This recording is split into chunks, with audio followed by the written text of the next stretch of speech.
از قدیم گفتن یه مصر و یه نیل، طولانی ترین رودخونه دنیا که برعکس رقیب شماره 2 آمازون که دورش همش جنگله، نیل یه کاری کرده که دورش تمدن درست شده. هرودوت میگفت مصر اصلاً هدیه رود نیله. امروزش هم 95% جمعیت مصر دور نیل زندگی میکنه. من داستان کشورها همینطوری برام جالبه، داستان رودخونه ها هم برام قشنگ جالبه. وقتی دوتاش با هم ترکیب بشه دیگه میگم 100% این یه موضوعی که باید بریم شیجه بزنیم توی دریای منابع، قشنگ یک چند هفته‌ای شنا کنیم، غواصی کنیم تو کتاب و سند و پادکست و مستند و هر چی که گیر میاریم، بعد بیایم بالا اون چیزایی رو که فهمیدیم و فکر کردیم جالبه بیایم برای شما هم تعریف کنیم. که گفت مکی به کعبه فخر کند، مصریان به نیل.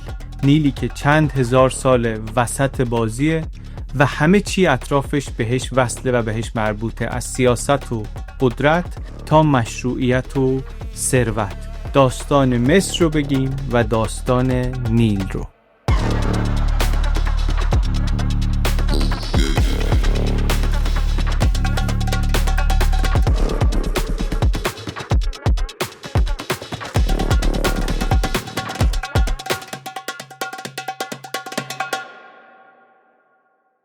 اول جغرافیاش رو ببینیم. نیل 2 سرچشمه داره. یکیش بهش میگن نیل آبی که از اتیوپی امروز میاد، یکیش هم نیل سفید که از دریاچه ویکتوریا میاد، یه جایی مرز اوگاندا و تانزانیا و کنیا و اینای امروز. از اینجا شروع میشه میاد بالا، رو نقشه امروز که نگاه کنی از 9 تا کشور رد میشه تا میرسه به مصر و میاد بالا بالا بالا تا دلتای نیل و آخرش هم میریزه به دریای مدیترانه. مثل یک بزرگراه طولانی نگاش کنین که از اون پایین داره میاد بالا، منتها نه امروز، نه امسال، نه این 1-2 قرن اخیر. 4500 سال پیش سنگ‌های بزرگی رو که این اهرام مصر رو باهاش ساختن تو این بزرگراه آوردن بالا. با جریان آب تو این مسیر نسبتاً صاف و سرراست آوردنشون بالا. کشتی‌ها اینطوری میومده بالا، سنگ‌ها رو میآورده و بعد برمیگشته. چطوری برمیگشته؟ با باد موافق برمیگشته، به خاطر اینکه نیل از این نظر خیلی خوششانسه یا مصر خیلی خوششانسه، به خاطر اینکه باز برخلاف مثلا آمازون، نیل باد موافق منظمی داره در مسیر شمال به جنوب، یعنی آب از جنوب میره به شمال، باد از شمال میره به پایین.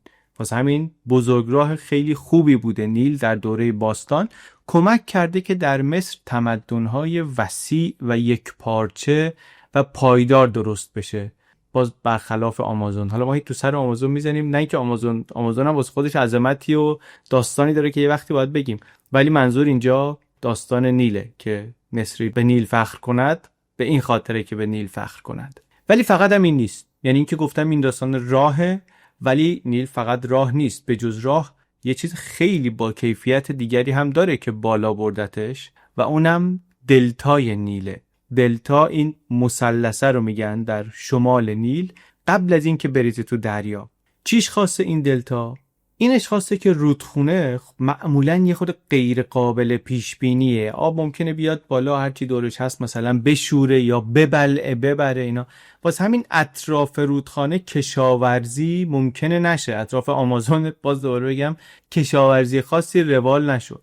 مصر ولی یه خوشبختی دیگهش از اینجا میاد که نیل طغیانش تقریباً منظمه، نسبتاً منظم بوده. انقدر منظم بوده که دیگه در مصر باستان سال و تقویمشون رو اصلا با طغیان نیل تعریف میکردن. خدای طغیان هم براشون خیلی مهم بود، چون واقعاً اون همه چی دست اون بود. این نظم اگه به هم میخورد همون داستانی میشد که فرعون خواب دید 7 سال قحطی، 7 سال فراوانی، یوسف اومد خوابش رو تعبیر کرد. اون مال وقتی بود که این طغیان به هم خورده بود. کوه موش به دنیا آورد و نیل بزرگ پشه. خب یوزارسیف تو بگو، آیا نمیتوانیم نتیجه بگیریم که 7 سال فراوانی و پرمحصولی و 7 سال خشکسالی و قحطی برای مصر در پیش است؟ ولی معمولاً به هم نمیخورد. روال داشت و اینا میتونستن طبق اون روال برنامه ریزی کنن. از همون موقع نیل انقدری برای مصری‌ها مهم بود که یاد بگیرن که باید رفتار این رود رو پایش کنن. باید حواسشون باشه سطح آبش رو اندازه بگیرن. اصلا مالیات میخوان بگیرن از مردم، بر اساس سطح آب نیل بگیرن. یعنی واقعا دنیاشون و آخرتشون و زندگیشون و مرگ و قضا و خدا و همه چیشون یه جوری وصل بود به نیل. و حالا خب یه همچین چیزی، منبع ثروت و قدرت و اینا، طبعا نظر بقیه رو هم میگیره دیگه. یعنی هر کی اطراف اینا یه قدرتی پیدا میکنه فکر میکنه بریم یه سری هم به نیل بزنیم، یه سری هم به مصر بزنیم. البته رودخونه است، بالاخره مانع طبیعی خودش، یه دیوار دفاعی هم هست، ولی هر دیواری یک جایی میشکنه.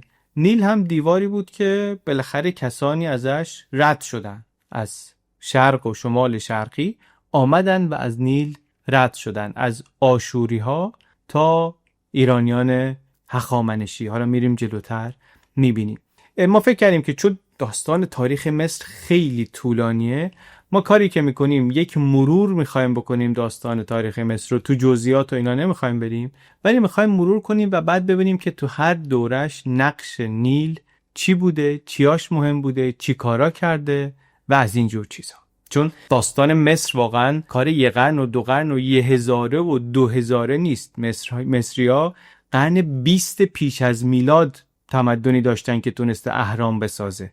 یعنی انقدر قدیمی. معنی این حرف اینه دیگه که زمان عیسی مسیح که به نظر ما خیلی دور میاد، به ما نزدیکتره تا به زمان ساخت اولین اهرام. یعنی ما الان مثلا میگیم که وای زمان عیسی میشه 2000 سال پیش، چقدر قدیمی. زمان عیسی مسیح و جولیوس سزار ممکن بوده که برگردن بگن که اهرام مال 2000 خورده سال پیشه، خیلی قدیمیه این اهرام. اون موقع خیلی قدیمی بوده. یه همچین فازی اهرام. بریم مرور تاریخی مصر و نیل. گفتم هرودوت یونانی میگه که مصر هدیه نیله. این که مصر هدیه نیل، اینو هر چی جلوتر بریم بیشتر میفهمیم یعنی چی. بیشتر میفهمیم چقدر درسته. نیلی که به مصری‌ها آب میده، ولی تقویمم میده، نظمم میده، مالیاتم میده، نظمی میده که باهاش اهرام ساخته میشه. چون اهرام میخواد ساخته بشه، یه تمدنی باید باشه که اینو بسازن. اصلا کلی کارگر باید باشن. این کارگرها باید یه چیزی بخورن. شما بگو همه برده، همه با شلاق و زیر ظلم و ستم. یک کربوهیدراتی لازم دارن دیگه. تمدن کربوهیدرات میخواد. کربوهیدرات تمدن مصر گندمی بود که کنار نیل درست میشد. اهرام این همه کارگر رو نون دادن، با گندم نیل ممکن میشد. اهرام ساخته شد، امپراتوری چرخید و 1000 سال حکومت‌ها یکی یکی آمدن و رفتن و نیل رو گرفتن. و اولش فرعون‌ها بودن از حدود 5000 سال پیش، یعنی وقتی در ایران هنوز دوران پیشا تاریخ، تازه تمدن‌های مثل جیرفت و تپه سیلک و اینا شکل گرفته. مال اون موقع هنوز خبری از هخامنشی که هیچ، هنوز خبری از مادها هم نیست، از خط هم نیست، از شاهنشاهی هم نیست. اول ولی مردمان بومی مصرن که دارن به خودشون حکومت میکنن. مصری‌ها در طول تاریخ میبینیم که دوران بسیار زیادی که یکی از خارج از مصر داره بهشون حکومت میکنه، ولی اولش اینطور نیست. اول طبعا خودشون دارن به خودشون حکومت میکنن. از حدود 1650 پیش از میلاد یه دوره جدیدی شروع میشه، دوران سلطه خارجی ها بر مصر. اولیاشون هیکسوس ها هستن، مردمانی از شرق مدیترانه، احتمالاً از اطراف فرات آمدن و نزدیک یه 100 سالی اینا دلتای نیل رو گرفتن و شدن فرعون های مصر. بعد آشوریا رسیدن قرن 7 بعد از پیش از میلاد. بعد ایرانیای هخامنشی رسیدن 525 پیش از میلاد. کمبوجی پسر کوروش مصر رو گرفت، تاج فرعونی هم سرش گذاشت، سلسله 27م فرعونی ها رو شروع کرد. ولی 3 سال بعد از مصر داشت برمیگشت، مرد و بعدم داریوش با یک حرکت کودتا مانندی خلاصه رفت بالا. داریوش هخامنشی به نظر میرسه که درباره مصر یه چیز مهمی رو فهمیده بود که کمبوجیه نفهمیده بود. اونم این که مصر رو با شمشیر اداره نمی کنن. کسی که میخواد مصر رو اداره کنه باید نیل رو بفهمه. مصر رو با نیل اداره میکنن. فرمانروایی بر مصر یعنی فرمانروایی بر نیل، یعنی فرمانروایی با نیل. کار مهم داریوش میگن این بوده که با ساختارهای بومی مصر همراه شده.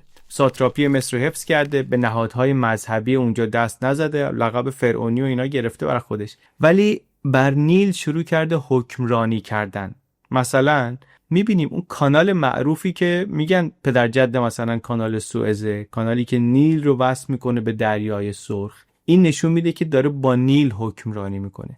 یا قنات‌هایی که اونجا ساختن آب رو دورتر بردن، اینا حکمرانی با آب. اینا تفاوت مهمیه با حکمرانی که مثلا کمبوجیه میکرده و از درکی میاد به نظر میرسه که داریوش داشت و فهمیده بود که مصر داستانش مقداری متفاوته، با ایران فرق میکنه. حتی در ایران خب قدرت از بالا میاد، از مرکز امپراتوری از پارسه میاد، شاه قدرت داره، زمین قلمرو شاه و رودخونه ها هم دجله و فرات و اینا در سایه دیوان سالاری سلطنتی مدیریت میشن. در مصر برعکس داستان، مرکز اصلا خود روده، نیل مسیر حمل و نقل هست، منبع کشاورزی هست، ولی فقط این نیست، محور کیهان شناسی هم هست، نظم سیاسی و اجتماعی مصری هم از نیله.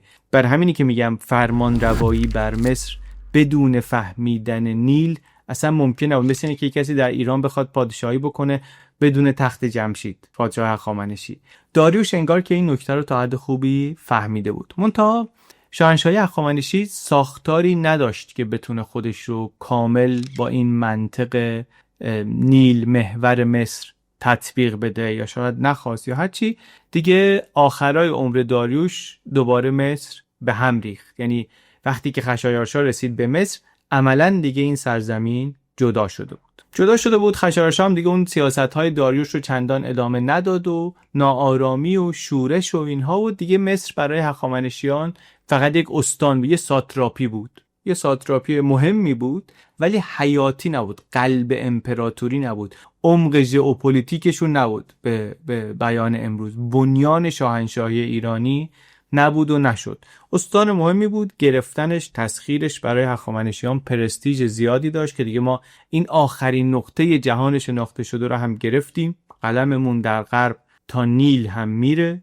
برای همین با اینکه از نیل استفاده میکردن ولی اونقدر درگیرش نشدن که مثلا فرهنگ مصر رو که میگیم نیل محور بود تغییر بدن، مثل فرهنگ ایران کنن، یا اینکه خودشون برن توش حل بشن. نه، اون یه چیزی بود در گوشه، اینا هم اینجا بر خودشون کار خودشونو میکرد. تا نوبت به زوال هخامنشیان رسید. نوبت اسکندر شد. در 332 پیش از میلاد اسکندر مقدونی آمد. اسکندر فقط نیامد که بجنگه، اومد و حکومت کرد. یعنی میخواست که یک حکومت ماندگاری درست کنه و میخواست اسمش رو کنار نیل ماندگار بکنه و کرد. اسکندر اسکندریه ساخت. اسکندر خیلی جاها شهرهای جدیدی ساخت به نام اسکندریه، ولی هیچ کدوم این اسکندریه مصر نشد که همین الان هم دومین شهر بزرگ مصر، این گوشه شمال غربی دلتای نیل، یک بندر یونانی، دروازه‌ای که نیل رو وصل میکرد به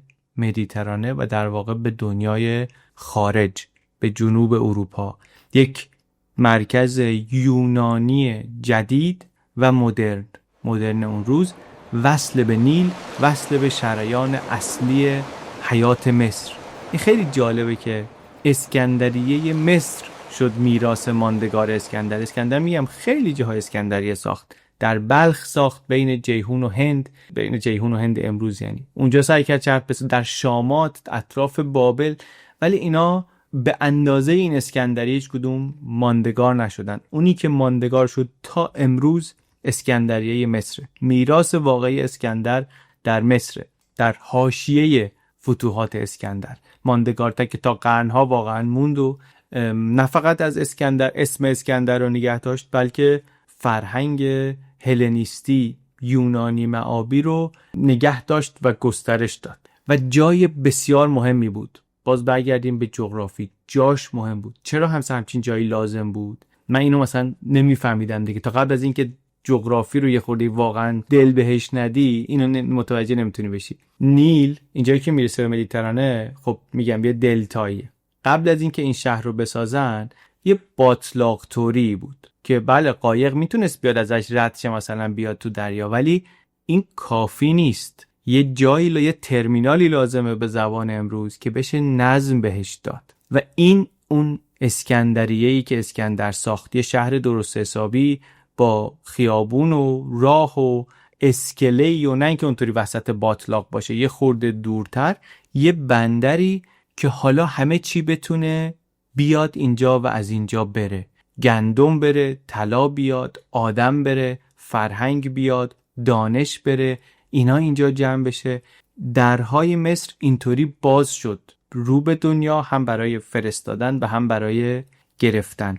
از این کارا چند بار در طول تاریخ شده دیگه. یکی آمده یه جای مهمی، یه شهری بنا کرده و واقعاً تا قرنها مونده. یک کسی با یه ویژنی این کارو کرده، با یه دید آینده نگری این کارو کرده، مثل قسطنطنیه، مثل اصفهان، مثل سن پترزبورگ، شهرهایی که با یه بلند نگری ساخته شدن و چند قرن بعد موندن. این اسکندریه یکی از ایناست و خب خیلی هم قدیمیه دیگه. و وقتی میگیم اسکندر ساخت، یعنی با فرهنگ یونانی ساخت. یعنی از اینجا و بعد از اسکندر با جانشینان اسکندر، سرداران اسکندر که این فتوحاتش رو تیکه تیکه هر کدوم یه جاشو برداشتن، در مصر شدن بطلمیوسیان. مصر یونانی معاب شد، هلنیستی شد. اسم خیلی از دانشمندا و آدما رو ما میشنویم فکر میکنیم که خب این یونانی بوده دیگه، حتما در یونان زندگی میکرده. دقیق که بشیم توش میبینیم نه خیر، اسمش یونانیه، در اسکندریه زندگی میکرده. چون یونانی معاب بوده اسماشون یونانی بوده. همه در اسکندریه بود که کتابخونه بود، در اسکندریه بود که دانش جمع میشد، دانشمندا جمع میشدن، کار علمی میکردن. ولی یونانی معاب شده بود. اشغال نظامی تبدیل شد به تصرف فرهنگی. اسکندریه شد مرکز علم و فرهنگ و کتابخونه و فلسفه و هنر و حالا میشه اینو دوباره مقایسه کرد. گفتیم هخامنشیان هم اومدن گرفتن دیگه، مصر رو گرفتن ولی شهر اینطوری درست نکردن. نیل رو مدیریت میکردن ولی شهر نساختن. بطلمیوسیا از نیل هویت ساختن. بطلمیوسیا البته از جای دیگه حکومت نمیکردن، از مصر داشتن حکومت میکردن، بر مصر حکومت میکردن، ولی اینا از نیل هویت درست کردن. آدم وقتی به این فکر میکنه میبینی که شاید به همین خاطره که مصر پارسی نشد هیچ وقت. در زمان تسلط هخامنشیان مصر یک استانی بود در پادشاهی هخامنشی، ولی در دوره اینا یونانی شد. یا حالا حتی از اون طرف هم میتونی ببینی وقتی ایران و مصر بعدن افتادن دست جانشینان اسکندر، مصر یونانی شد ولی ایران یونانی نشد. ایران یونانی نشد. یک چیزایی از فرهنگ یونانی معابی ازدواج کرد با فرهنگ ایرانی، ولی ایران یونانی نشد. شاید از جمله باز به خاطر نیل، به خاطر اینکه نیل یک شاهراهی بود که کمک کرد اینا بتونن همه مصر رو کنترل کنن، به همه مصر حکومت کنن. جغرافیای مصر به این خاطر اجازه میداد که کسی که حاکم شده بتونه به همه جا برسه، به همه جایی که حالا آدم زندگی میکنه. ایران اینطوری نبود. ایران بیابانی و کوهستانی، سلوکیان جانشین اسکندر توش هیچ وقت اون کنترل یک پارچه رو به نظر میرسه نتونستن به دست بیارن. حالا تفاوت‌ها اینا واقعا کار ندارم. خلاصه حرف اینه که مصر به وسیله نیل و از راه نیل یونانی شد. 300 سالی دست این بطلمیوسیان جانشین اسکندر بود تا قرن 1 قبل از میلاد که پای قدرت بزرگ دور مدیترانه به مصر باز شد. رومی ها آمدن. رومی ها کی رسیدن به مصر؟ رومی ها در دوره گذار بین جمهوری و امپراتوری روم رسیدن به مصر. جنگ داخلی بالا گرفته بود. امپراتوری روم کلن دور مدیترانه است دیگه. کلن جمهوری روم هم که گسترش پیدا میکنه دور مدیترانه گسترش پیدا میکنه. مصر هم در شرق یکی از صحنه‌های این جنگ داخلی میشه که اتفاقا راه مصر رو هم مثل راه فرانسه و اسپانیا و حتی بریتانیا به یک معنی جولیوس سزاره که باز میکنه. جولیوس سزار میشه اولین رومی که وارد مصر میشه، همونطوری که اولین رومی بود که وارد فرانسه و اسپانیا و حتی بریتانیا و ایناش. میره مصر، اونجا هم جنگ داخلیه بین کلئوپاترا و داداشش که داداشش البته شوهرش هم هست به رسم اون روزگار. جنگ داخلی بعد سزار و کلئوپاترا وارد یک رابطه عشقی سیاسی میشن. خیلی داستان هیجان انگیز و جالبی، از هیجان انگیزترین داستان‌های تاریخ اون دوران روم. واقعا داستان عشقی سیاسی ایناست. یه طرفش جولیوس سزار از بزرگترین فاتحان و جنایتکاران تاریخ و یه طرفش کلئوپاترا، زنی که میگن اصلا مبدع تکنیک و هنر اغواگری بود، سداکشن بود. معروفه که میگن اینطوری نبود که خیلی قشنگ باشه مثلا یا چی، ولی یه جوری چیز میکرد که مردان قدرتمند یا مردایی که توهم قدرت داشتن افسون میشدن که دنبالش برن اون جایی که اون میخواد، حتی با اینکه میدونستن اون جایی که داره میخواد تهش نابودیه. یعنی میدونم داری منو میبری بدبختم کنی، ولی خوشا بدبختی که با تو بیام. یه فاز اینطوری هنر اغواگری رو اصلا بعدن از جمله میگن از رفتار ایشون نوشتن. سزار خلاصه کمکش میکنه برادرشو بزنه کنار، خودش بشه فرعون مصر. کلئوپاترا هم برای اینکه تاج و تخت حفظ بشه خیلی هوشمندانه بازی میکنه و اتحادی داره با جولیوس سزار و حاصل این داستان یک پسری میشه، سزاریون، که بعدن این میگه من پسر سزارم و وارث سزارم و اینا. منتها داستان اینم جای خوبی نمیشه دیگه. سزار از مصر برمیگرده روم، خیلی نمیمونه، چند سال بعد در سنای روم میکشنش، ترورش میکنن. بعد دوباره روم هرج و مرج میشه، جنگ داخلی میشه، 3 تا مدعی هستن.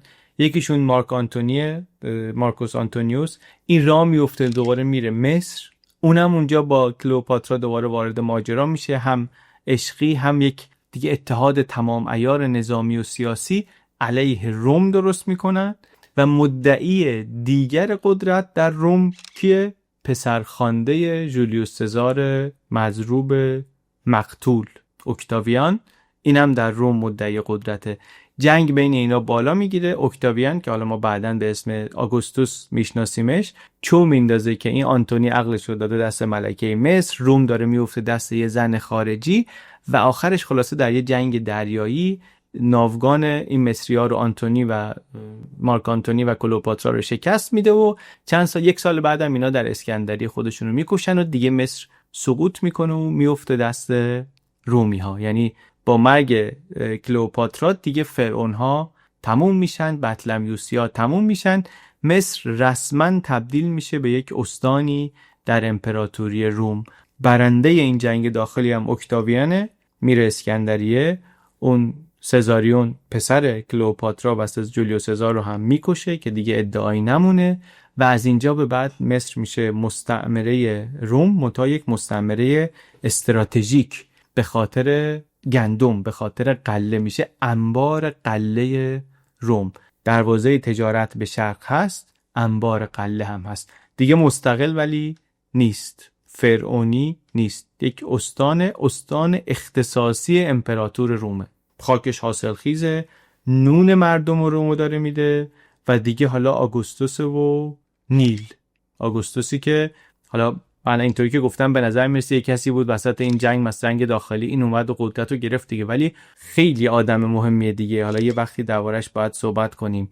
اون موقع که خیلی آدم مهمی بود، اون موقع اصلا کسی خیلی خبر از پسر نجاری که در ناصره به دنیا اومده و قرنها بعد شهرتش عالمگیر میخواد بشه نداره. از مردم اون موقع مثلا اگه بری بپرسی که از هم اسران شما کیه که اسمش تو تاریخ میمونه، همه میگن آگوستوس. از مردم روم اگه بپرسی کسی نمیگه عیسی ناصری.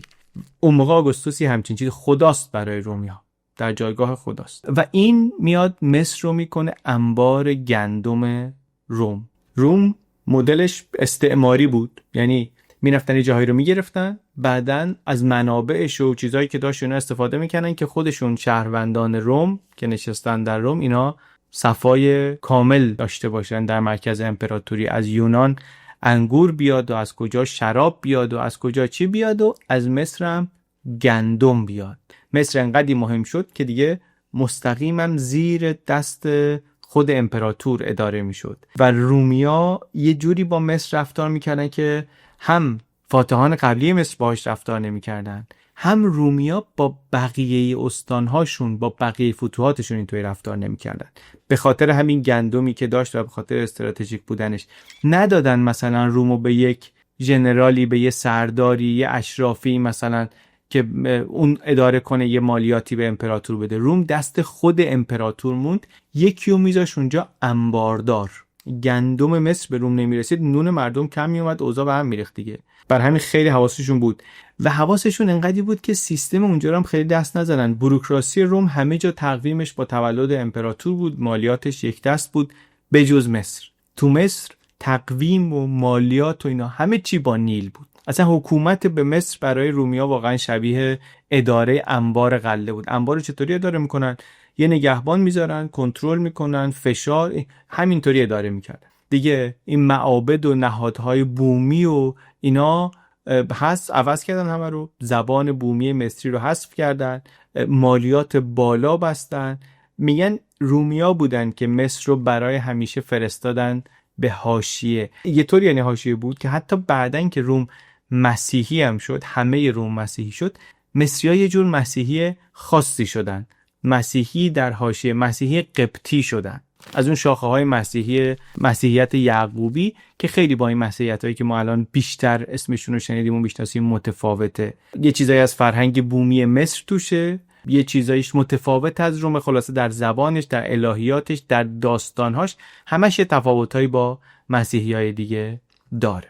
مصر خلاصه اینطوری مصر و نیل دست روم هست. یه مدت کوتاهی ایران ساسانی میاد مصر رو میگیره، بعد دوباره روم شرقی بیزانس میاد مصر رو میگیره و باز در همه این مدت‌ها مصر در حاشیه است. در حاشیه است ولی مهمه، تا اینکه نوبت میرسه به مهاجمان بعدی. داریم میبینین دیگه همش داستان مهاجمانیه که میان مصر رو میگیرن و یکی از این ور یکی از اون ور، بالاخره میان میگیرن مصر رو و بهش حکومت میکنن.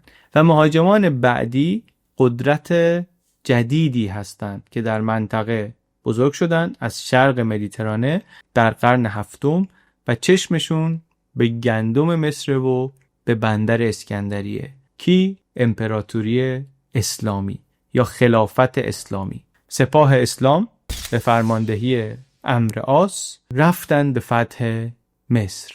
مصری که چند قرنی بود عادت کرده بود که یه کسی که دینی و فرهنگی باهاشون فرق داره بهشون مسلط باشه، باز دوباره فتح شدن به دست یه قدرت خارجی دیگری.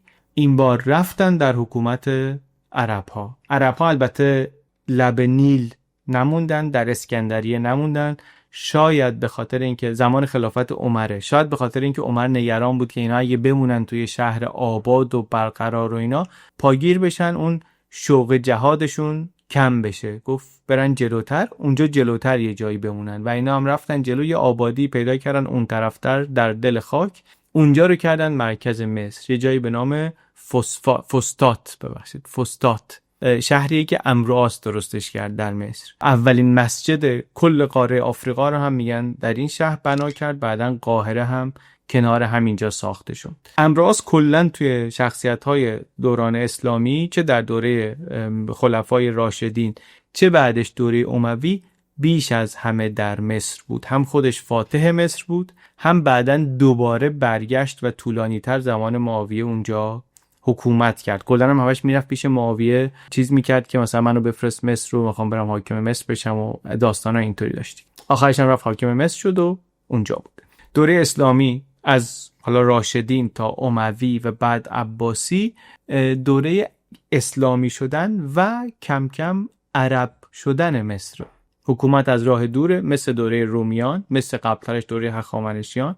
مردم همچنان زیر مالیات سنگینن، همچنان تفاوت دینی دارن با مرکز، همچنان نارضایتی دارن و نیل همچنان نقش مهمی داره و گندمی که در دلتای نیل درست میشه همچنان حیاتیه و از مصر میره بیرون. این بار میره به فلسطین، میره به شامات، میره به حجاز و نیل همچنان مسیر انتقال کالاست و مسیر انتقال نیروی نظامی برای کنترل مصر و همچنان ابزار مالیات تعیین کردنه و خلاصه همچنان قلب تپنده مصره. این داستان هست. امویان میرن، عباسیان میان. امویان رو انگلیسی میگیم امیاد، عباسیان رو میگیم عباسید. اینا خلاصه میرن، اونا میان، سیاست همچنان همونه، مالیات سنگین مصر، حالا به جای اینکه مثلا بره دمشق میره بغداد، ولی مصر همچنان استانیه در امپراتوری اسلامی.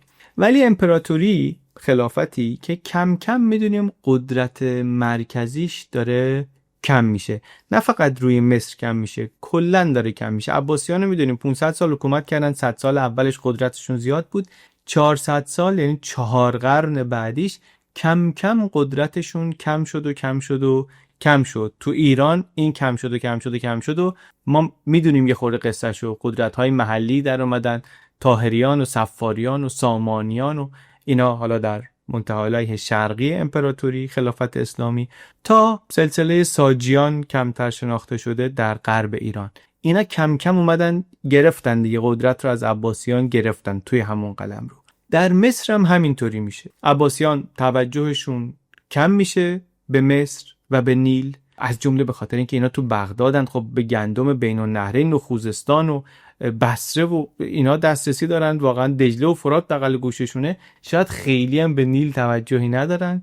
مصر مهمه براشون ولی نه به اندازه قبلی ها. نون شبشون از مصر و از نیل نمیاد و کنترل خلیفه کم کم روی مصر کم میشه. کم کم در مصر هم قدرت محلی درست میشه که برگ برندش اینه که حواسش به نیل هست. همش داستان مصر داستان نیله. یکی میخواد بیاد بالا باید حواسش به نیل باشه. خلاصه همون موقعی که در اطراف ایران قدرت‌های مستقل، تقریبا نه مستقل از خلیفه ولی یه خورده مستقل از خلیفه دارن سربلند میکنن، در مصر هم که اون طرف سرزمین‌های اسلامیه همینقدر از خلیفه بغداد دوره، ترک تبارهایی که اونا هم اصل و نسبشون از فرارودان بوده، ماوراءالنهر و شمال خراسان، اینا شروع میکنن قدرت گرفتن. اینا رو خلفای عباسی بهشون اول فضا میدن یه خورده در مقابل امرای ایرانی تبار و اینا، ولی کم کم که جاگیر پاگیر میشن خودشون شاخ و شونه‌ای میکشن برای خلیفه و تو مصر این غلامان ترک تبار به نیل میرسن و کانالا رو بازسازی میکنن و با اونی که والی مکه است ردیف میشن و کم کم یه پایه‌ای درست میشه که مصر رو اساساً از خلیفه مستقل کنن. میگیم به نیل میرسن یعنی کشاورزی دوباره رونق میگیره، یعنی ثروت به مصر برمیگرده، یعنی اینا میتونن یه ارتش محلی درست کنن، یعنی حالا زور دارن، قوی شدن و خب وقتی قوی میشن میگن چرا به خلیفه مالیات بدیم، چرا بدیم خلیفه بخوره، خودمون میخوریم. یعنی مصر به پشتوانه سر و سامون گرفتن نیل میتونه اصلا مستقل بشه از خلیفه عباسی. یه طوری مستقل بشه که اصلا یکی اونجا شروع کنه حکومت کردن بگه خلیفه منم. از قرن دهم یه حکومت اسلامی جدیدی در مصر میاد، امپراتوری فاطمی، خلافت فاطمیت. اینا از غرب نیل اومدن، برای اولین بار یکی از اون ور اومده حاکم شده، مسلمونن، شیعه اسماعیلی‌ان و امپراتوریشون رو با همین ایده گسترشن، با ایده اسلام شیعی اسماعیلی.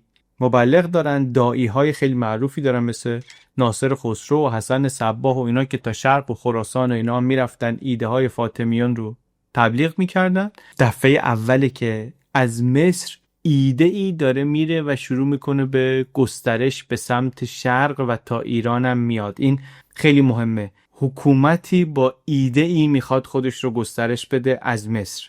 دفعه اولش قرن 10، دفعه دومش 20 قرن، 10 قرن بعدش در قرن 20. حالا جلوتر بهش میرسیم. زمان جمال عبدالناصر هم ایده ای در مصر پا میگیره و میخواد حکومت مصر این ایده رو صادر کنه به اطراف، به مرزهای، به اونور مرزهای مصر. اولیش ولی قرن 10 زمان امپراتوری فاطمی که اینا بنیانگذار الازهر هم هستن و دارن بغداد رو و اصلا خلیفه عباسی رو به چالش میکشن دیگه. میگن این حکومت اسلامی این که حواسش به نیل هست، پایه مشروعیت در مصر میدونن از نیل میاد، از طبیعت میاد، اینجا بخوان حکومت کنن باید با نیل ردیف باشن. انقدی بلدن که آیین‌های مذهبیشون رو وصل میکنن به نیل، جشن وفای نیل میگیرن، فرائنه رو زنده میکنن، روز شروع طغیان نیل رو جشن باشکوه میگیرن. سالهای پرآبی خلیفه فاطمی خودش میاد شرکت میکنه. این نیلومترها رو که مثلا آب نیل رو باش اندازه میگرفتن، اینا رو میدن روغن کاری میکنن. بعد از مدت ها کنار اینا تا صبح قرآن و مناجات و گره میزنن حکومت اسلامی خودشون رو به نیل و 200 سالی حکومت میکنن. حکومت فاطمی، امپراتوری قدرتمند فاطمی. 2 یادگاری مهم هم ازش امروز در مصر هست. اینا قاهره رو ساختن کنار همون فستاد که امروز پایتخت مصره، و ازهر رو ساختن. الازهر رو که مدرسه علمی مهمیه و الان دیگه دانشگاه مهمیه. توی یه ویدیوی دیگری دربارش صحبت کردیم. ایدهشون این بود که با مسجد و مدرسه ازهر بیان جای خلفای عباسی رو بگیرن، یعنی به جای اینکه خلیفه پیغمبر سنی باشه در عباسی در بغداد، شیعه باشه، شیعه اسماعیلی در قاهره که البته نشد. حالا اینا مدرسه شون هم مثلا بعد از اینا شد مدرسه سنی و اینا، ولی مدرسه شون هنوز هست دیگه. میدونیم بعد از 10 قرن مدرسه هست، نه در کل مصر بلکه در همه جهان اسلام مهمه. ولی این فاطمی ها همینطوری که با نیل آمدن بالا، با نیل هم رفتن پایین. یعنی نیل 7 سال طغیان نکرد، سطح آبش کم شد، گندو کم شد، قحطی 7 ساله شد. حالا اینا هم اختلافات جانشینی هم داشتن، ضعیف شده بودن. وقتی مهاجم خارجی آمد از پسش بر نیامدن و مصر افتاد دست یک گروه جدیدی. کی؟ صلاح الدین ایوبی. طوفان صحرا در انتظار توست، همانند خرگوشی تو را شکار خواهم کرد. صلاح الدین رو ما بیشتر به خاطر جنگ‌های صلیبی ممکنه اسمش رو شنیده باشیم. منتها یه بخش مهمی از موفقیت‌های سیاسی نظامیش اونم برمیگرده به مهارتش در اداره نیل. ایوبیان یه حکومت نظامی بودن، یعنی قدرتشون از خاندان و شجره‌نامه و اینا نمی اومد، از یه ارتشی می اومد وفادار و حرفه‌ای. و برای اداره همچین ارتشی درآمد پایدار لازمه و درآمد پایدارم از کشاورزی کنار نیل می اومد. واسه همین اینا هم با اینکه میگیم شمشیر و جنگاور و اینا، ولی اینا هم با نیل حکومت کردن. تقویم مالیاتیشون رو با طغیان نیل تنظیم کردن، زمین‌ها رو طبق سطح آب نیل تقسیم بندی کردن. سیاست مالیشون سیاست آبی بود. این ایوبی‌ها هم فقط با شمشیر حکومت نکردن، نیل رو هم حواسشون بهش بود. بعدیاشون هم همینطور. بعد از ایوبی‌ها مملوک‌ها حکومت مصر رو گرفتن، ممالیک. اینا هم سربازهای ترک و چرکس بودن که اول غلام‌های نظامی ایوبیان بودن، ولی کم کم قدرت گرفتن و خودشون سلطان شدن و اصلا امپراتوری رو گرفتن و بعد اینا هم نشون دادن که بجز شمشیر زدن سازنده های قهاری هم هستن. قاهره رو مملوک ها بودن که تبدیل کردن به یکی از ثروتمندترین و فعالترین و زنده ترین شهرهای اسلامی در دنیای قبل از کانال سوئز، دنیای حتی قبل از کشف دماغه امید نیک، قبل از اینکه آدمیزاد بفهمه که اون پایین آفریقا باز میشه رفت. اون موقع فکر میکردن که پایین آفریقا در اقیانوس هند دریاچه است دیگه، فکر نمیکردن باز باشه، دریاست، جداست. تو اون دنیا تجارت بین هند و اروپا که یعنی بین هند و مدیترانه از مصر رد میشد و مصر مسیر دریایی زمینی موازی و مکمل راههای ابریشم بود. گاهی امن‌تر از مسیر زمینی آسیای میانه هم بود، گاهی سریعتر و پرسودتر هم بود برای تاجران اروپایی و از این تجارت مملوکا خیلی استفاده کردن. گمرک گرفتن، مالیات گرفتن، با اون ثروتشون دولت رو در قاهره اداره می‌کردن، ساختن قاهره رو. وقتی که پرتغالیا مثلا میگیم قرن 15 رفتن مسیر دماغه امید نیک رو باز کردن، اینا همین مسیر مصر رو داشتن دور می‌زدن، چون دیده بودن که وسط شاهراه تجارت بودن چه رونقی میتونه بیاره. اینا میخواستن برن همین راه، تو همین راه خودشون رو بس کنن، به همین راه، سر همین راه بشینن.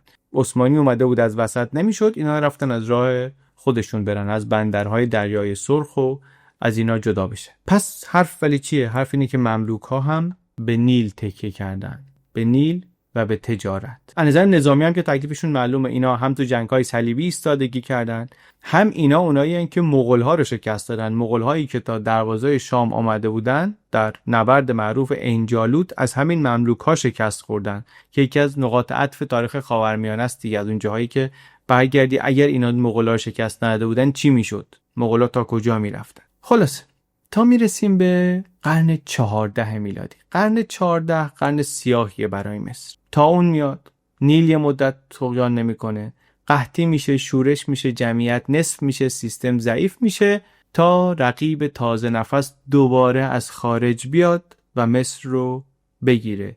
این بار کی؟ عثمانی، ترکان عثمانی.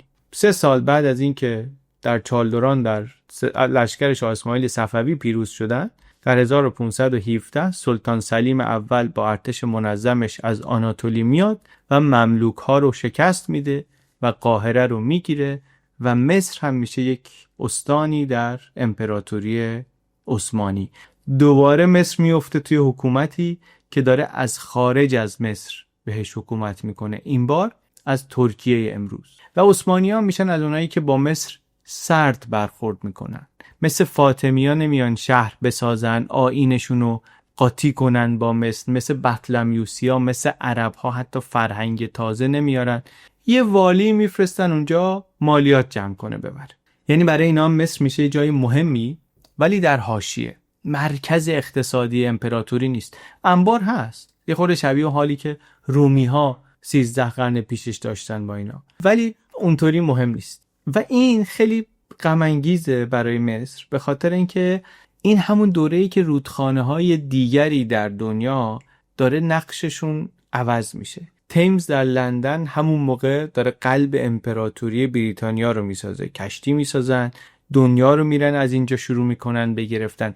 راین در اروپا با بندر و کانال و پل و تجارت داره شکوفا میشه. در آمریکا میسیسیپی داره وارد بازی جهانی میشه، یا حالا جهانی هم نه، همونجا داره رونقی میاره.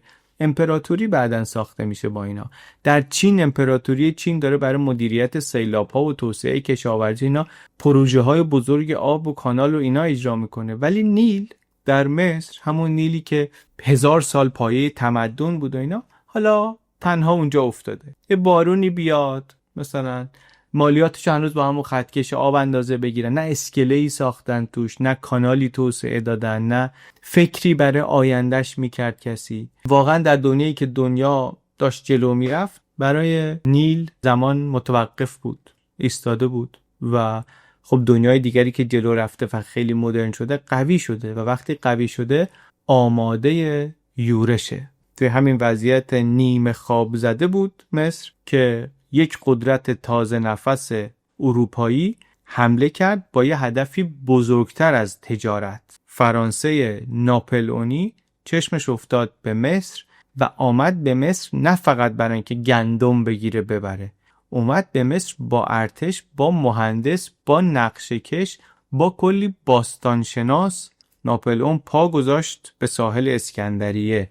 نیلی که تا اینجا در دوره‌های مختلف منبع ثروت بود برای مصر و مردم مصر و حاکمان مصر و غذاشون رو میداد و روزای خوب قدرت و آبادیشون رو براش می آورد و هر وقتی لازم بود میتونست دیوار دفاعی میشد و اینا، الان یه نقش جدید پیدا میکنه. نیل میشه دروازه ورود مدرنیزاسیون به مصر.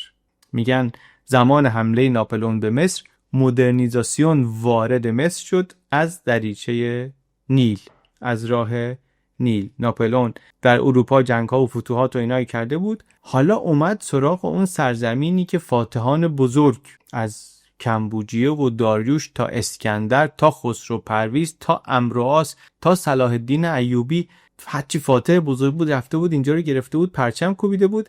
ناپلئون هم وسط لشکرکشیاش به اروپا، وسط مقابله با امپراتوری بریتانیا، مسیر رو کشید به سمت مصر. رفت به مصر.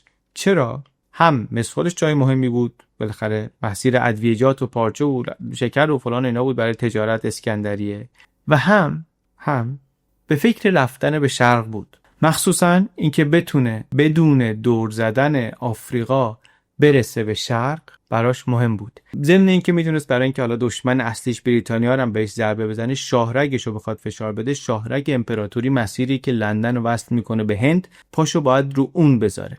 برای این بود که راهی مصر شد. لشکر ناپلئون با کشتی اومد خودش رو رسون به اسکندریه، از اون ور مدیترانه به این ور مدیترانه در 1798 بخوایم ببینیم کی میشه زمانی که فتح علی شاه در ایران رقبا رو زده کنار، نشسته به جای عموی تاجدارش، داره میره که حکومت قاجارها رو بر سرتاسر ایران تثبیت بکنه.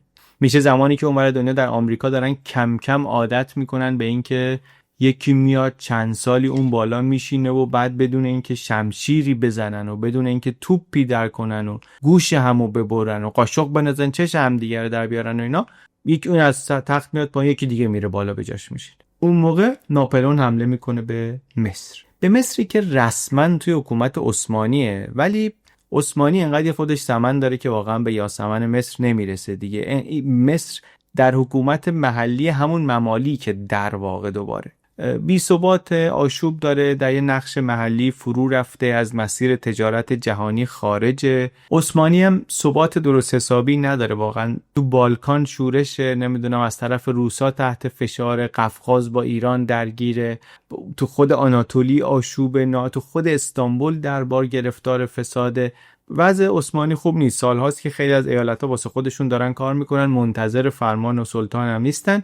مصر هم یکی از ایناست، رو کاغذ مال عثمانیه ولی در واقع اختیارش دست مملوک هاست، خودشون بر خودشون شاهی دارن میکنن. انقدری که 1798 ناپلئون میاد، عثمانی اصلا نفهمید کی فرانسوی‌ها اومدن وارد مصر شدن. خیلی بی سر و صدا ناوگان فرانسه از وسط مدیترانه آمد، خبر که رسید تازه اینا باید با انگلیسی‌ها هماهنگ میکردن که ای بابا اینا اومدن با روسا مذاکره میکردن، از ایران نگران میشدن. سلطان عثمانی مونده بود چطوری از این ور اون ور آدم جمع کنه بفرسته به مصر، در حالی که دیگه نه نیرویی نه تمرکزی نه هماهنگی هیچی هم باقی نمونده بود و ناپلئون هم با اراده قوی داشت میرفت جلو و میدونستم که مصر رو بخواد بگیره نیل رو باید بگیره. گفتیم یه دفعه توی ویدیوی ناپلئون تعریف کردیم ناپلئون چقدر کتابای تاریخی میخوند از بچگی، داستان جولیوس سزار و آگوستوس و نمیدونم اسکندر و اینا، و چقدر دید استراتژیک داشت. طبیعیه که این آدم بدون اهمیت نیل رو، بدونه که گرفتن مصر از راه نیله. لشکر فرستاد روی نیل، از اسکندریه تا قاهره رفتن جلو و واقعا هم نگاه کنی معروفه و معلوم هم هست که اینا نرفتن فقط مصر رو بگیرن، رفتن مصر رو کشف کنن به یه معنی. همراه ناپلئون یه تیم 150 نفره هست از دانشمند و باستانشناس و اینها که رفتن به مصر. 150 نفر دانشمند و باستانشناس زمان فتحعلی شاه برداشته با خودش برده مصر.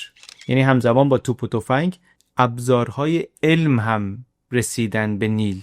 همونایی که نقشه برداری کردن، سطح آب نیل رو اندازه گرفتن، مصر جدید رو دیدن، مستند کردن، وصف المصر نوشتن، دیسکریپشن آف اجیپت نوشتن، یه سری کتابای قطور پر از اطلاعات درباره مصر که مصر رو یهو از یک افسانه رازآلود مبهم تبدیل کرد به یه موضوع جدی علمی. از بزرگترین تلاش‌های علمی قرن 19 برای شناخت دنیای باستان شناخت مصر بود. از دل همین تحقیقات رشته مصر شناسی درست شد. کم کم رمز هیروگلیف باز شد، سنگ روزتا پیدا شد، توش دیدن به 3 تا خط هیروگلیف مصر باستان و یونانی و چی نوشتن. برای اولین بار تونستن بخونن این خطو. یعنی مصر باستان از دل خاک برگشت به متن تاریخ. نیل حالا کم کم از یه رود مقدس تبدیل میشد به یه پدیده طبیعی که دربارش سوال علمی هست. آقا این روده به این مهمی، به این جالبی، این همه داستان، این همه تمدن، این اثر از کجا میاد؟ این طولش چقدره؟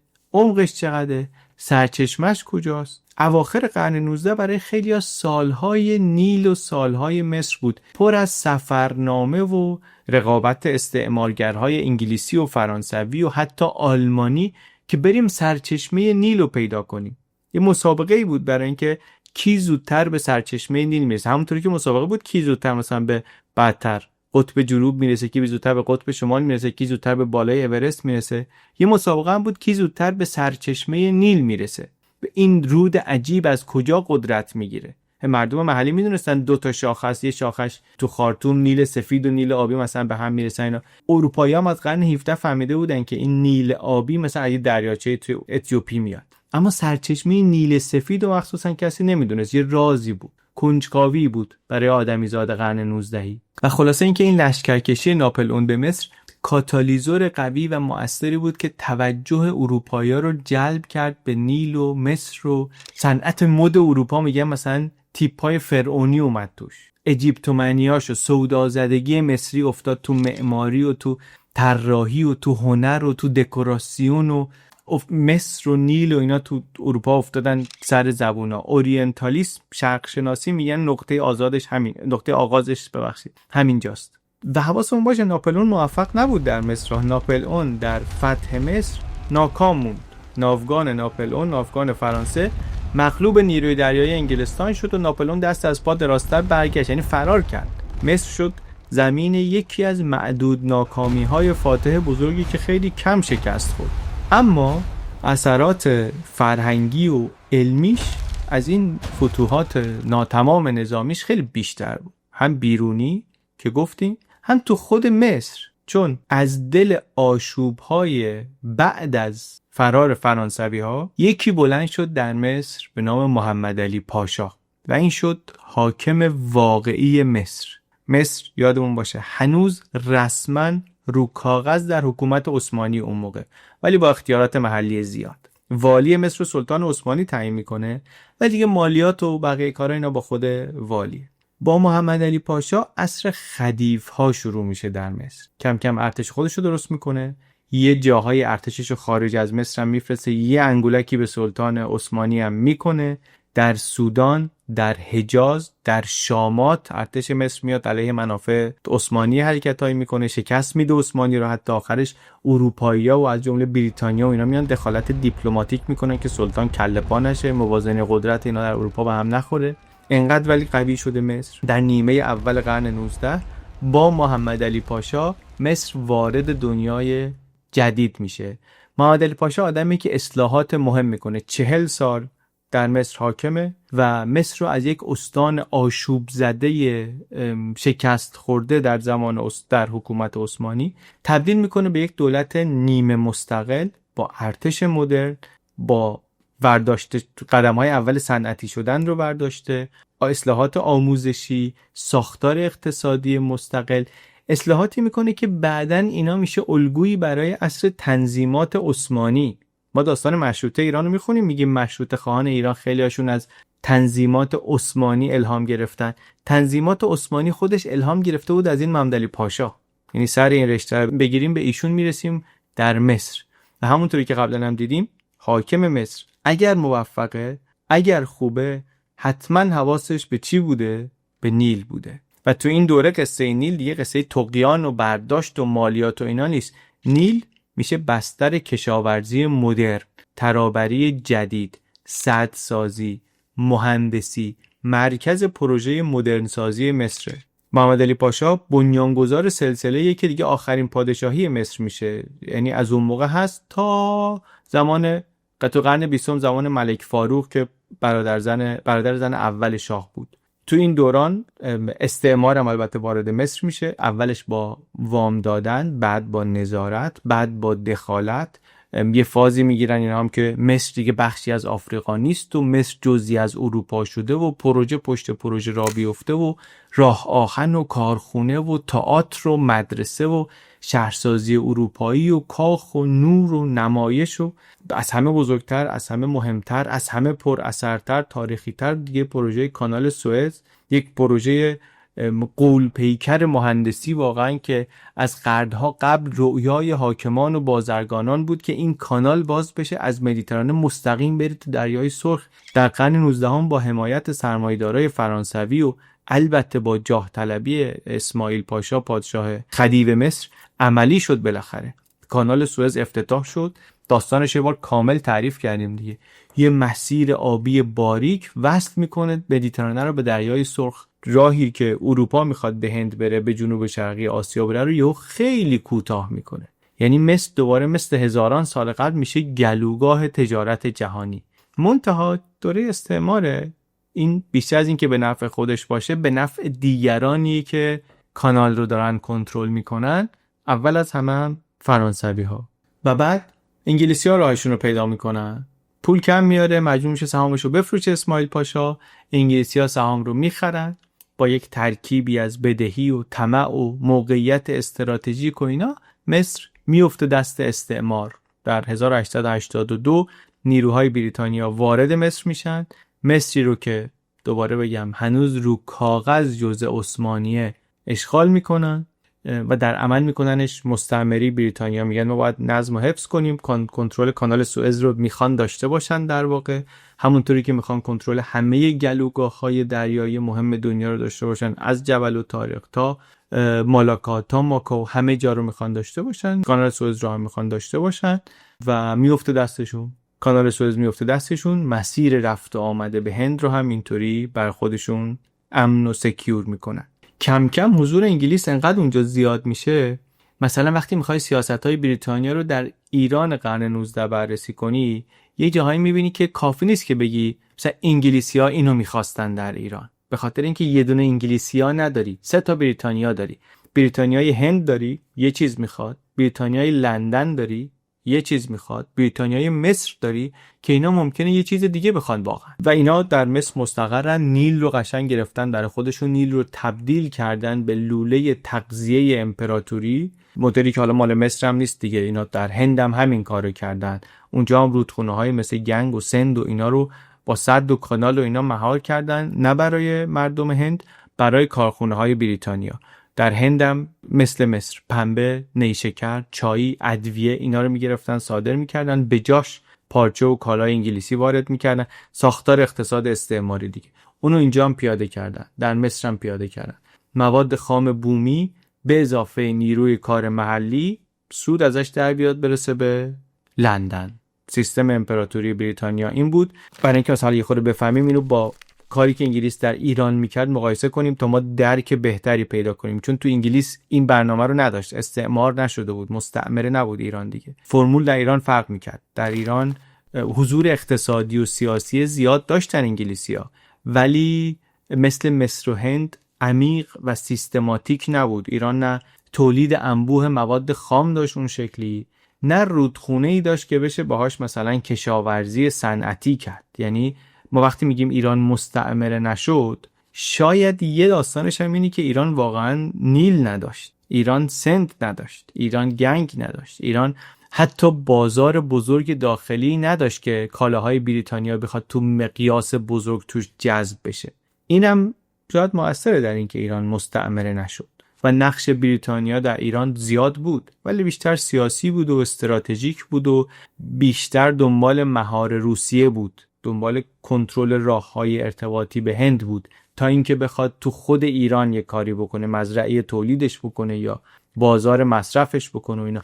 در مصر ولی اینطوری نبود. در مصر با نیل، پنبه، راه آهن یک مستعمره کامل درست کرد. از خاک مصر تا آب نیل همه در خدمت چرخهای کارخانه صنعتی بریتانیا رفت. یعنی رودخونه‌ای که هزاران سال رگ حیات مصر بود، حالا شده بود لوله تغذیه یک امپراتوری بزرگ دیگه اون طرف دنیا. و چیزی که انتظار داریم بعد از استعمار اینطوری اتفاق بیفته چیه؟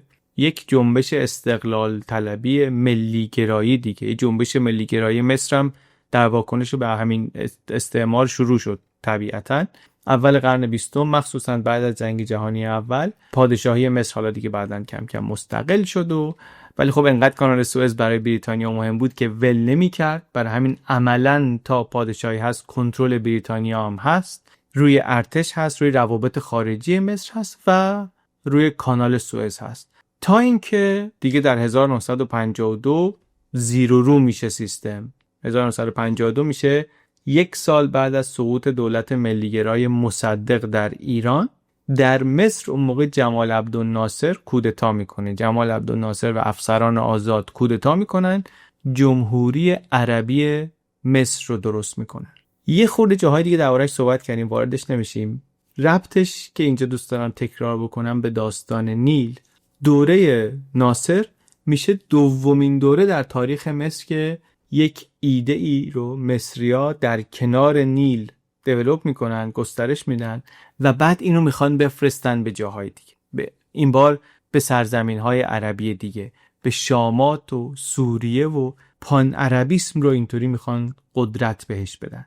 10 قرن بعد از فاطمی هایی که از کنار نیل میخواستن گسترش بدن با ایده هایی که با الازهر و اینا برن دنیای اسلام رو بگیرن، حالا جمال عبدالناصر میخواست بره دنیای عربی رو اینطوری یک پارچه کنه و متحد کنه، بازم از کنار نیل. اتفاق بزرگ بعدی درباره نیل رو هم باز همین ناصر رقم میزنه، اتفاقی که اونم باز نشونمون میده چرا تاریخ مصر تاریخ نیله و تاریخ نیل داستان مصره. سد اسوان رو میسازن. سد اسوان خیلی هم داستان جالب و قشنگی داره، یه بخشی از قصه مصر رو میگه. واقعا کشورهای اطراف مصر اینا خب همه مستعمره بودن در قرن 19 و اوایل 20، همه مستعمره بود به جز اتیوپی. البته اتیوپی از اون کشورها که هیچ وقت مستعمره نشد. دوره استعمار که تمام شد، یکی یکی در حوزه نیل کشورهای جدید درست شدن. سودان و اوگاندا و کنیا و رواندا و تانزانیا، کلی کشور مستقل جدید با مرز تازه که اینها هم حالا از نیل سهم میخوان. این برای نیل هم یه دوره جدید دیگه کشورهای حالا هستن که اینا هم میخوان عقب موندگی رو جبران کنن و نیل رو برای توسعهشون لازم دارن. سودان و جاهای خشک مصر اینا بارندگی منظم که ندارن، اصلا تنها منبع جدی آب شیرینشون نیله. بدون نیل آب شهری هم نمیتونن تامین کنن، چه برسه به کشاورزی. اونم کشورهایی که بعضی بخش بزرگی از اقتصادشون هنوزم کشاورزیه. و بعد وقتی میخوان برن توسعه، یعنی نیروگاه برقابی هم میخوان، به عنوان بزرگراه هم لازمش دارن، شهرهای بزرگی هم کنار این دارن. اینا واقعا نیل رو میخوان، همون قدری که مصر در قرنهای گذشته لازم داشته، اینا هم آب نیل رو الان لازم دارن. اون وقت مصر اومد اینجا یکی از بزرگترین پروژه های زیرساختی جهان عرب رو در قرن 20 هوا کرد. سد اسوان رو ساخت با کمک شوروی و اینطوری عملاً دعوا رو سر نیل برد مرحله بعد، جدی کرد. مصر که سد بزرگ ساخت، اتیوپی هم رفت بالا دستش یه سد بزرگتر زد. بعد اوگاندا و سودان و اینها هم رفتن سراغ پروژه های سدسازی بزرگ که نتیجهش این میشد که آب پایین دستی که میخواست به مصر برسه هی کم میشد. برای مصری که 95% جمعیتش بر نیل زندگی میکنن، این دیگه تهدید امنیتی بود. در نتیجه بین اینها درگیریه. مصر و سودان تو این درگیری استناد میکنن مثلا توافقهای دوره استعمار، میگن ما اونجا بیشتر سهم داشتیم از آب نیل. مصر میگه من حق وتو داشتم درباره پروژه های بالا دست. بقیه میگن ما که نبودیم، شما با انگلیسی‌ها توافق کردین. خلاصه گرفتاریشون زیاده. ما مثلا میگیم نیل، فقط فکر میکنیم مصر، فقط یاد مصر میافتیم، ولی واقعیتش اینه که الان فقط مصر نیست دیگه، اینای دیگه هم هستن و بعد پیچیده است. در قرن 21 نیل رودیه که از 11 تا کشور میگذره، 11 تا کشور که هر کدومشون یه جور گرفتارن با میراث استعمار و چالش‌های توسعه و نیازهای جمعیتی و خب هم سهم میخوان. در نتیجه این رودخونه‌ای که قرنها تمدن میساخته الان شده منشأ رقابت و بی‌اعتمادی و چانه‌زنی‌های ژئوپلیتیک و هرچه امنیت آبی مهمتر، نیل مهمتر. نه فقط به عنوان منبع، بلکه اصلا به عنوان معیار قدرت، هم برای ملت‌های شرق آفریقا، هم قدرت‌های بزرگ دیگه. چین میاد اتیوپی سرمایه‌گذاری میکنه، آمریکا از مصر حمایت میکنه، اتحادیه اروپا یه جور، به خاطر اینکه کنترل نیل مثل همیشه، یعنی نفوذ در حالا قلب ژئوپلیتیک شمال و شرق آفریقا. نیل همیشه دیدیم دیگه بیش از یه رودخونه بود، از زمان فرعون تا خلیفه فاطمی، از زمان سزار آگوستوس تا جمال عبدالناصر، همیشه بیش از یه رود بود. 3800 سال پیش فرعون مصر میگفت مصر بخشی از نیله، نه که نیل یه بخشی از مصره، مصر میگفت بخشی از نیله. هرودوت یونانی میگفت مصر اصلاً هدیه نیله. رودکی میگفت مکی به کعبه فخر کند، مصریان به نیل. عمر خلیفه اسلامی وقتی بهش گفتن خشکسالی شده، میگن نامه نوشت به نیل، یه نامه داد امراض انداخت تو آب که ای نیل به امر خدا جاری شو. جمال عبدالناصر میگفت نیل شریان ملت مصر، اگه وایسه ما میمیریم. و ما در طول تاریخش هم دیدیم هر کی خواسته مصر رو داشته باشه اول باید با نیل کنار می آمده. از کمبوجیه تا اسکندر تا عمر ابن خطاب تا محمد علی پاشا تا ناپلئون، همه فهمیدن که نیل فقط آب نیست. نیل یعنی حکومت، نیل یعنی مشروعیت، نیل یعنی زنده موندن. در مصر باستان نیل فقط رودخونه نبود، نیل یک ایزدی بود. اسمشو گذاشته بودن خدای سیلاب، هپی، خدای زایش. هر سال که آب می اومد بالا مردم میگفتن هاپی برگشته، یعنی زندگی دوباره شروع شده. نیل نشونه بازگشت حیات بود. در اسطوره‌های مصری خدای کشته شده باروری هر سال با طغیان نیل زنده میشد. یعنی خود رودخونه جون میداد به زمین، به مردم جون میداد، به نظم دنیا، به فرعونها. قدرت همه از همین رود بود. و هر کی هم بر مصر میخواست حکومت کنه با نیل خودش رو پیوند زد. ستون فقرات مصر نیل بود، چه وقتی نان روم رو میداد، چه وقتی برق قاهره رو تأمین میکرد. همیشه مهم بود برای کسایی که اطرافش حکومت میکردن. دورانهایی برای حاکمان مصر، الان هم برای حاکمان مصر و سودان و اتیوپی و دیگران که همچنان سر نیل باید مذاکره کنن و همدیگر رو تهدید کنن. تاریخ رو اینطوری که میبینیم، تاریخ نه تنها همیشه داستان فاتحان نیست، بلکه اصلا همیشه داستان آدم ها نیست. یه وقتایی تاریخ داستان یه رودخونه است، داستان رودخونه‌ای که قرنها شکل داده به ذهنیت آدم ها و به زندگی آدم ها، دورش، اطرافش و حتی یه مقدار دورتر از خودش، مثل داستان نیل.